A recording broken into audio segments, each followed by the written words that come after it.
Selamat siang, Ibu dosen yang saya hormati, yaitu dosen pengampu mata kuliah pemodelan dan simulasi fisika, Ibu Profesor Dr. Lilik Hasanah. Perkenalkan, saya Cesa Mutiara Victoria Huta Galung, mahasiswa program studi fisika Fakultas Pendidikan Matematika dan Ilmu Pengetahuan Alam Universitas Pendidikan Indonesia. Pada kesempatan ini, saya akan mempresentasikan hasil kegiatan magang MBKM yang telah saya laksanakan di Badan Riset dan Inovasi Nasional, tepatnya di KSTC Situ, Bandung, pada kelompok riset dinamika lingkungan antariksa, yang mana kegiatan ini telah berlangsung selama kurang lebih 13 minggu atau 86 hari terhitung sejak 18 Februari 2026 hingga dibuatnya video ini, itu pada tanggal 15 Mei 2026. Adapun judul penelitian yang saya ambil adalah Multi-Parameter Observation of Solar Storm Impacts on the Indonesian Equator Ionosphere, yang mana dalam penelitian ini bertujuan untuk menganalisis respon ionosfer ekuatorial selama badai geomagnetik ekstrim 10 hingga 11 Mei 2024 melalui pendekatan multiparameter terintegrasi yang menggabungkan data magnetometer, GNSS, ionosonde, dan infrasound.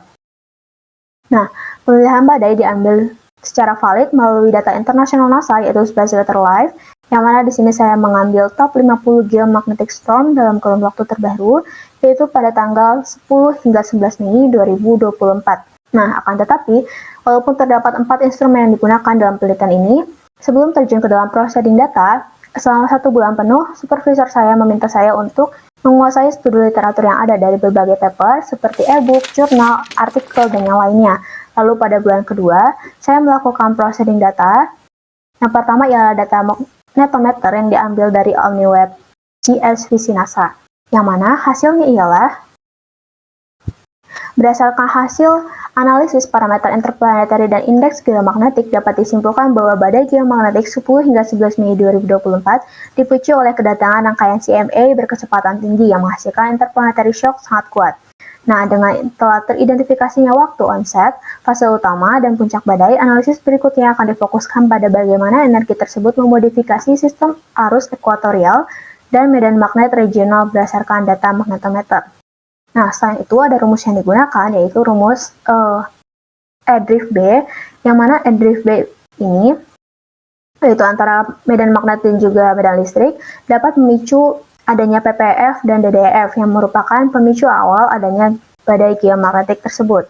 Nah, selain itu, selanjutnya ada respon ionosfer ekuatorial berdasarkan integrasi antara dua instrumen utama, yaitu GNSS TEC dan juga data ionosonde.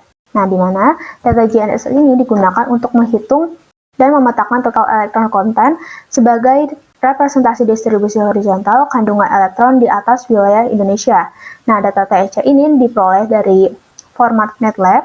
Nah, ini adalah programan yang saya lakukan yang berisi informasi lintang, bujur, waktu Universal Time Coordinate atau UTC, dan nilai vertical touch atau VTouch.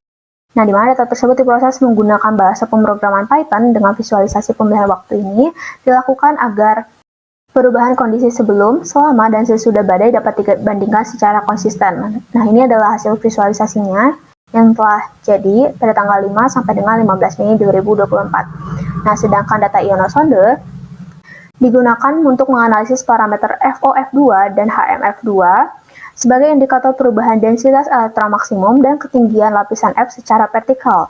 Digunakan dari Stasiun Champhon atau CPNVC Thailand, diperoleh dari arsip NICT World Data Center for Ionosphere dan file parameter otomatis auto-vector CPNVC 2024. Nah, yang mana secara keseluruhan integrasi data GNSS TEC dan ionosonde menunjukkan bahwa badai geomagnetik ekstrim Mei 2024 memicu uplift ionosfer yang sangat intens di wilayah ekuatorial.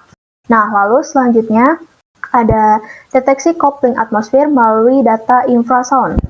Nah, ini adalah codingannya, yang mana analisis dilakukan pada 4 periode, yaitu pada tanggal 8 hingga 9, 11, dan 14 Mei 2024. Yang mana berdasarkan integrasi hasil analisis dari data OmniWeb, magnetometer, GNSS TEC, ionosonde, dan infrasound dapat direkonstruksi mekanisme coupling sistem geosfer selama badai geomagnetik ekstrim 10 hingga 11 Mei 2024. Sebagai suatu proses cascading coupling dari matahari hingga atmosfer bawah, Penelitian ini berhasil merekonstruksi rantai transfer energi dari hulu atau solar wind forcing hingga hilir atau atmosfer bawah, serta menunjukkan bahwa respons sistem geosfer terhadap badai geomagnetik bersifat sistemik, berjenjang, dan juga saling terhubung. Sekian presentasi dari saya mengenai proses hingga hasil dari penelitian mengenai multi-parameter observation of solar storm impacts on the Indonesian Equator Ionosphere. Saya Jasa Mutiara Victoria Tegalung, mohon maaf atas segala kekurangan yang ada. Terima kasih.